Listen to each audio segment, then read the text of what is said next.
Hakeem Jeffries.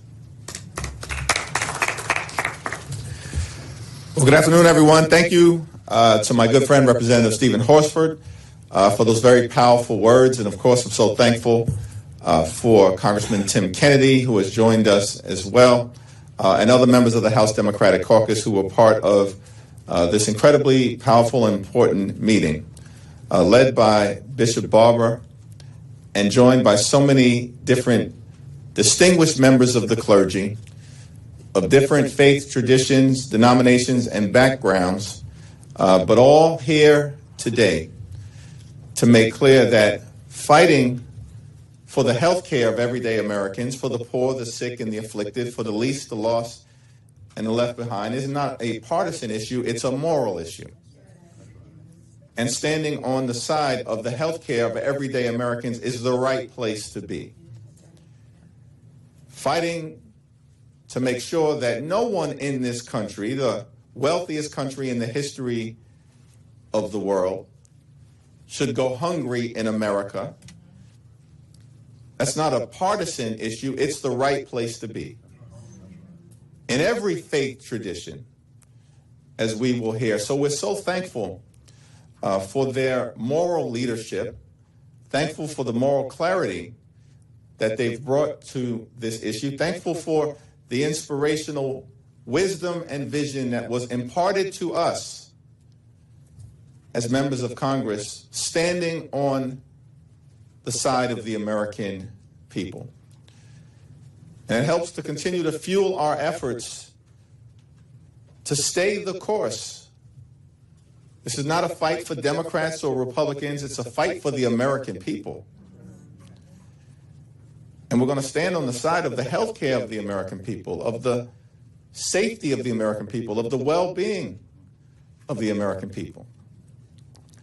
And lastly, I'm just appreciative that these distinguished members of the clergy, these great faith leaders, have also brought with them individual Americans who are being impacted by some of the extreme policies that have emerged from the administration and from this Congress this year, who we'll also hear from.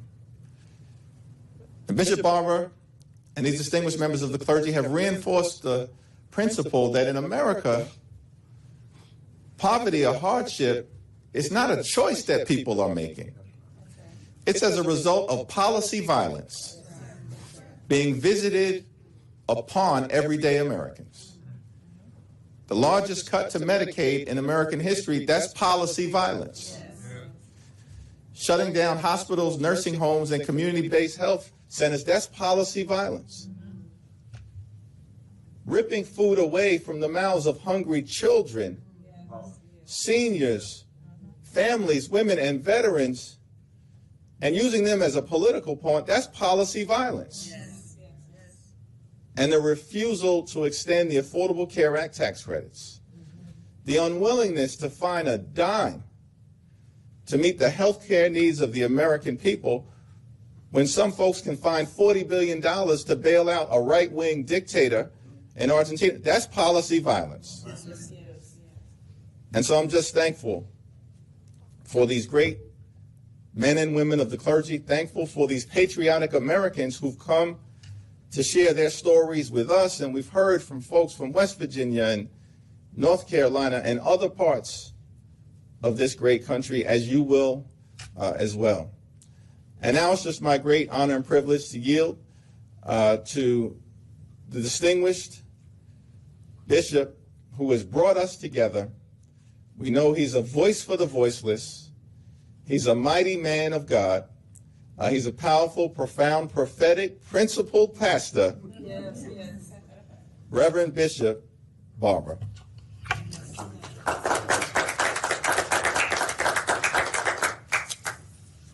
We come here today to put legs on our prayers.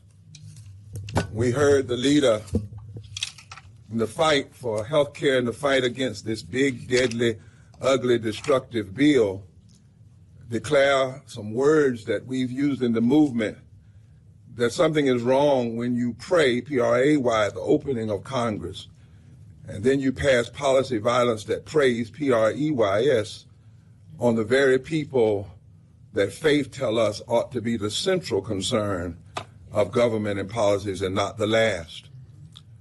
We've come here today thinking about and lifting up the 140 million poor and low-wage people in this country, 43% of our nation adults, 51% of our children, 87 million people who are uninsured or underinsured, who already are before these massive cuts that will only make things worse. Today, I want to do three things in the time that we've been allotted. I want to share a little bit about why we came, but first I want to have Reverend Dr. Hannah Broome read just off the numbers from the South only. The South, where we've been holding Moral Mondays in front of senators' offices who voted for this big, deadly, destructive bill, and House members who refuse to meet with the people, clergy and impacted people who are carrying caskets, because thousands and thousands of people will die, not as a result of God calling them home, but result of policy violence. And I wanted just to read these numbers so that the media hears the extent of what is going on, broken down, not just the big national number, 16 million, but what's actually happening in states and why clergy and others are standing with impacted people. Then I want to ask the leaders who come here to just give their name and their denomination. They will talk to you after the press conference. We know we can't stand forever at the press conference, but we want you to know and see the diversity.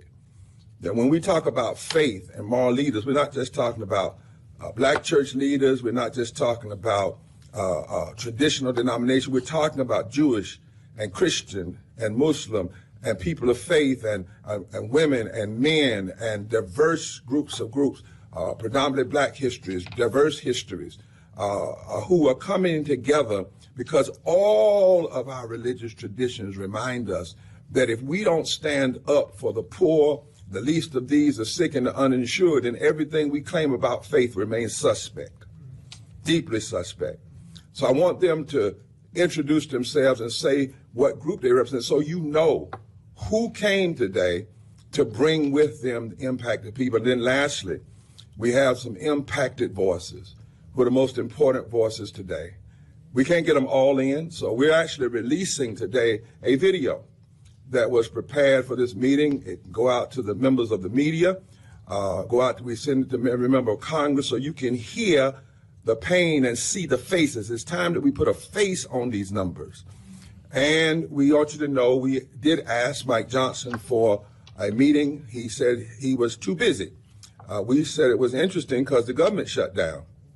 But we're going to keep coming. We'll keep at it. We'll do it by Zoom. We'll do it. But we are not prophetic voices for any party. We are prophetic voices for the truth and to stand on the side of the least of these. So if those, first of all, powerful religious leaders who are supporting the testifier would come, would you come real quickly and say who you are? Then Hannah's going to take about 30 seconds and read off these numbers from the South. I want to make a statement or two and then have these testifiers, Mr. Leader, to hear, because what you heard in the room, the American public needs to hear.